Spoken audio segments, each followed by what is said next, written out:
அந்தபடி திரும்பவும் பயப்படுகிறதற்கு நீங்கள் அடிமைத்தனத்தின் ஆவியை பெறாமல். நான் காலையில் இதை ரோமர் 8 நீங்க வீட்டில் போயிட்டு ரோமன்ஸ் 8 வேர்ட் பை வேர்டை வாசிச்சு பாருங்க. You will just enjoy it. ஏன்னா நமக்காக வைத்திருக்கிற மிகப்பெரிய திட்டங்கள் அப்போஸ்தலனாகிய பவுல் மூலம் ஆண்டவர் சபைக்கு ரொம்ப அழகா எழுதியிருக்கிறார். You have a greater purpose. இங்க உட்கார்ந்துட்டு இருக்கிற நீங்க சாதாரணமானவர்கள் அல்ல. எத்தனை பேர் நம்புறீங்க அதை?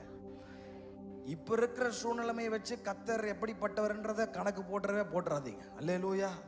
இப்போ ஒருவேளை உங்ககிட்ட ஒன்றும் இல்லாம இருக்கலாம், ஆனா கிறிஸ்துவுக்குள்ள நீங்கள் யார் என்பதை ஒரு நாளும் மறந்துடவே கூடாது. ஒரு அல்லேலூயா.